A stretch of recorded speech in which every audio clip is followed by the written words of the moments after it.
हो गया। देखिए अब कितने नंबर सवाल है इसमें कहा, प्रश्न नंबर 7। बहुत सुंदर सवाल है। कह रहा है कि बिंदु ए का निर्देशांक ज्ञात कीजिए। हमें क्या करना है, ए का निर्देशांक ज्ञात करना है, जबकि इसमें कुछ अनुपात वगैरह दिया हुआ है। यही सवाल था।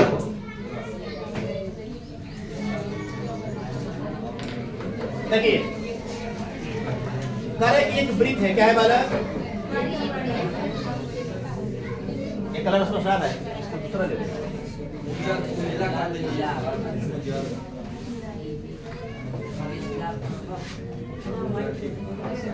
ठीक है,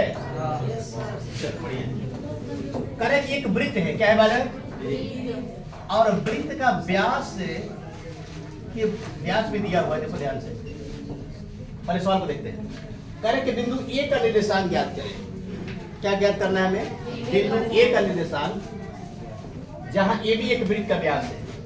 तो जैसा वो ऊपर से कहेगा ना उतना ही करेंगे। ए हो गया, ये क्या हो गया, बिंदु बी, ए भी वृत्त का व्यास हो गया। वृत्त का व्यास किसे कहते हैं बताया है ना, वृत्त की सबसे लंबी जीवा जो वृत्त के केंद्र से होकर गुजरते हैं उसे क्या कहते हैं। मैंने वृत्त का व्यास जो केंद्र से होकर के जाएगा उसे, वृत्त की जीवा जो किससे होकर जाएगा, केंद्र से होकर के जाएगा, उसे हम लोग क्या कहेंगे, वृत्त का व्यास। और वृत्त का व्यास क्या होता है, वृत्त की सबसे लंबी जीवा होती है। क्या होती है बाबू, और व्यास क्या होता है मतलब त्रिज्या का दुगुना होता है। ठीक है ना, तो यहाँ पे ध्यान में रखिएगा। अब देखिए ये भी वृत्त का व्यास है, हमने ये भी वृत्त का व्यास लिख दिया। करें कि जिसका केंद्र है और वृत्त है तो कोई उसका केंद्र होगा, तो केंद्र हम मान लेते हैं कि सी है। केंद्र क्या है, और सी का निर्देशांक दिया हुआ है 2, कितना, -3। 2, कितना हो गया, तथा बिंदु बी का निर्देशांक क्या है, बी का निर्देशांक के बाद 1,4। और यहाँ पर निर्देशांक क्या है, ए का निर्देशांक हमें ज्ञात करना है। तो ज्ञात करना है तो क्या मान लिया इसको, x को y मानेंगे, इसको लिख दे इसमें। अब देखो मध्य बिंदु का निर्देशांक हम अभी बताए,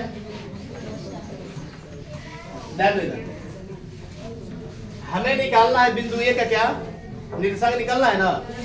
तो देखो लिख लेते हैं यहाँ पे,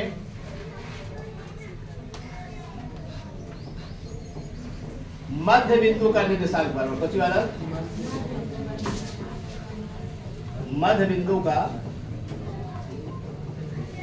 निर्देशांक। देखो मध्य बिंदु क्या है, सी है बालक, और सी का निर्देशांक क्या है, ध्यान दीजिएगा, सी का निर्देशांक क्या है, 2, -3 है। यानी कि 2, -3 बराबर हम क्या लिख सकते हैं, x1 + x2/2 और y1 + y2/2। अरे देखो जब निर्देशांक दिया रहेगा तो हम सूत्र से बराबर कर लेंगे, ठीक है ना। आज अब मान लो कि सूत्र दिया रहेगा तो निर्देशांक के बराबर कर लेंगे। तो यहाँ पे क्या है, सी का निर्देशांक है ना मध्य बिंदु का, तो इसका हम बराबर करते हैं। देखिए x1 + क्या होगा, x2/2, और फिर क्या होगा आपका y1 + y2 क्या होगा आपका, सही है। यानी कि इसमें का जो 2 आया है ना, तो 2 कैसे आया है, जब हम ए बी जो रेखा का निर्देशांक है उसके x1 + x2 जब किए है ना, और 2 से भाग दिए हैं तो हमारा क्या निकला है, 2 निकला है, तो बराबर कर देंगे। और फिर -3 कैसे आया है, तो जब y1 + y2 क्या किए, 2 किए हैं, तब जाकर के हमारा 3 निकला हुआ है। तो देखिए अब जब मान रखेंगे ना, इसके बराबर करेंगे तो अज्ञात हमारा जो है आपका अज्ञात क्या है, यहाँ पे x और y उसका मान निकलेगा। देखिए कैसे निकल रहा है, x1 का मान क्या है, वो x है, और x2 का मान क्या है, अरे x2 बालक यहाँ पे है ना, तो x2 क्या है, अब बाटा कितना, और फिर y1 का मान क्या है, y, और y2 का मान क्या है, अब बाटा में क्या है बालक, 2। तो ध्यान दो यहाँ पे 2, कितना बालक, 2, हो गया आपका -3। यानी कि देखिए जो 2 मान होगा बालक वो x का मान होगा, और जो -3 मान होगा वो किसका मान होगा, पहले प्रश्न हम तुलना किए ना, उसी प्रकार क्या करेंगे, यहाँ पर भी तुलना करेंगे। तो देखिए आसानी से x और y के मान निकलेगा। देखिए कैसे, छोटा कर देते हैं। देखिए तो 2 बराबर क्या लिखेंगे बालक, 1 + x/2 होगा, इधर लाकर के गुणा करो तो 4 हो गया, अब 1 प्लस कितना x, यानी x बराबर क्या हो जाएगा, 4 में से 1 घटेगा बाबू, 3 दे रहा है क्या, x का मान कितना हो गया। और मान लो कि अब क्या करेंगे हम y के मान से तुलना करेंगे, यानी कि -3 बराबर क्या होगा, y प्लस क्या है 4 बटा कितना 2, इधर ला करके क्या कीजिएगा, इधर वाली भाग में तो गुणा होगा, तो कितना हो गया -6 बराबर क्या हो जाएगा आपका y प्लस 4, सही है। तो ये बनी 4 आकर के इधर घटेगा, यानी कि -6 माइनस कितना बराबर कितना y, इसलिए क्या होगा y बराबर -10, कितना हो गया बाबू, हमें क्या निकालना था, x का मान निकालना था, तो x का मान कितना आ गया 3 और y का मान नहीं लिख दीजिएगा, तो लिख देंगे यहाँ पे बिंदु ए का निर्देशांक बराबर कौन सी वाला, बिंदु ए का निर्देशांक बराबर है, लिखिएगा बिंदु ए का निर्देशांक के बराबर क्या होगा, और x का y है ना, x का मान कितना है 3 और y का मान कितना होगा, नहीं निकल गया, कहाँ भारी है बताइए। तो सिर्फ क्या कर दिए इसमें मध्य बिंदु का जो निर्देशांक होता है उसी से क्या कर दिए, इसको तुलना कर दिया और आसानी से क्या हो गया, मान निकल गया। रुकना पड़े ना, ओके सुनिएगा। अब इसके बाद से कौन सा प्रश्न आएगा, अब इसके बाद से वो प्रश्न आएगा आपका प्रश्न नंबर 8, ध्यान दो वाला बहुत खूबसूरत प्रश्न है। देखिए कह रहे कि ए और बी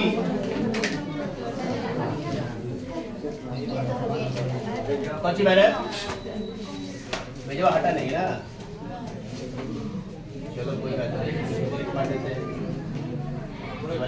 यहाँ पे आ गया और इसके बाद से देखिए तो कुछ सवाल क्या कर रहे हैं, कर रहे कि ए और बी बिंदु निर्देशांक क्या है इसका, देखिए यदि ए और बी बिंदु क्रमशः क्या है -2 और क्या है 2 -4 हो तो बिंदु P का निर्देशांक ज्ञात कीजिए ताकि AP बराबर क्या है आपका 3/7 बराबर AB, तो P रेखाखंड AB पर स्थित हो। देखो डायग्राम से कह रहे कि कोई क्या है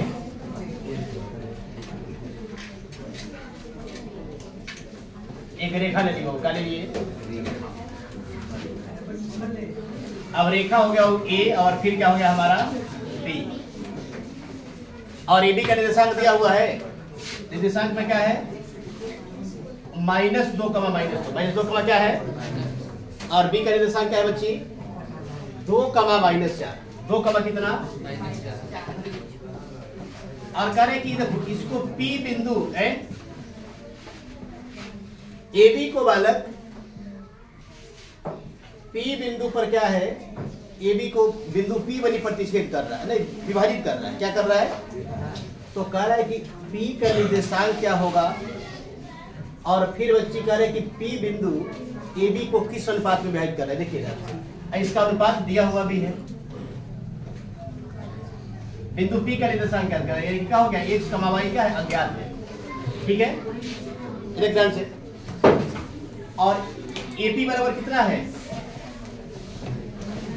AP बराबर है आपका 3/7 AB। सुनिएगा हम सूत्र बताए थे, विभाजन सूत्र है कि अगर मान लो कि 2 बिंदु दिया हुआ है किसी रेखा का, और तीसरा अगर मान लो कि कोई बिंदु क्या कर रहा है उसको प्रतिच्छेद कर रहा है, तो अगर तीसरे बिंदु का निर्देशांक दिया रहेगा तो हम अनुपात ज्ञात कर लेंगे कि वह बिंदु उस रेखा को किस अनुपात में विभाजित करता है, या अगर मान लो कि कोई रेखा है अब तीसरा बिंदु उससे क्या कर रहा है कि कुछ अनुपात दिया हुआ है कि इस अनुपात में विभाजित करता है, तो उस अनुपात से क्या करेंगे हम उस बिंदु का निर्देशांक ज्ञात कर लेंगे।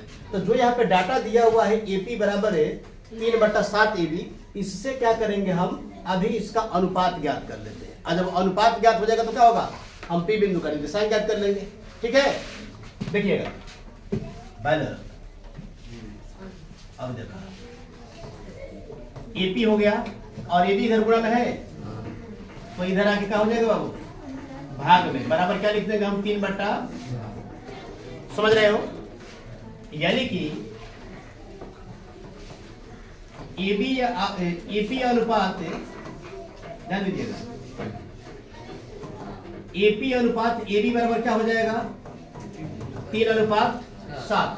एपी कितना आ गया, मैंने ध्यान नहीं था, एपी का मान कितना आ गया, यानी कि एपी के जगह पे बाबू हम 3 रख देंगे। एपी के जगह पे क्या रख देंगे, 3 रख देंगे। देखिए कैसे, एपी के जगह पे 3 हो गया, हमें एपी मिल गया, हमें क्या चाहिए अब, बीपी चाहिए ना, और एबी बाबू मिल गया है 7। एबी क्या है, तब पूरा बाबू 7 में से जो हम 3 घटा लेंगे तो हमारा बीपी बचेगा, यानी बीपी कितना होगा 4। तो यहाँ पे क्या लिख दिए 4, तो हमारा अनुपात क्या निकल गया, एबी अनुपात पीबी निकल गया। अब जब अनुपात निकल गया तो क्या कर लेंगे हम, पी बिंदु का निर्देशांक भी ज्ञात कर लेंगे। तो यहाँ पे लिख देते हैं कौन चीज, M1 बराबर कितना वाला, और M2 बराबर क्या होगा आपका 4, नहीं निकल गया, M1 बराबर 3 और M2 बराबर 4। ठीक है, अब हमें P बिंदु का निर्देशांक चाहिए, तो विभाजन सूत्र किस सूत्र से वाला लिखेंगे यहाँ पे,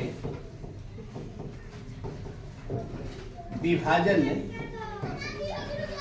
सूत्र से, ठीक है ना। तो विभाजन सूत्र क्या होता है, x, y बराबर बताए थे बाबू, अरे अभी तो बताए, M1 x2 प्लस का, देखो इसको लिखते हैं, M1 x2 प्लस से M2 x1 और बाटा कितना बाबू 2, ये x के मान के लिए, y के लिए क्या होगा, सिर्फ इसमें y लग जाएगा, M1 y2 प्लस से M2 y1 बाटा कितना बाबू, अब बाकी तो आपके पास है ही सब, बाकी सब है ना। देखो ये वाला क्या हो जाएगा हमारा -2, और y1 बराबर क्या हो जाएगा -2, x2 बराबर कितना वाला 2, और y2 बराबर कितना, y2 का मान कितना होगा, अरे बोल नहीं रहे, देख के नहीं बोल, कितना होगा, स्पष्ट बोलिए। M1 का मान क्या रख दे, x2 का मान, x2 का मान हो जाएगा हमारा 2, अब प्लस क्या होगा, M2 का मान और x1 का मान, अब बट्टा में क्या होगा,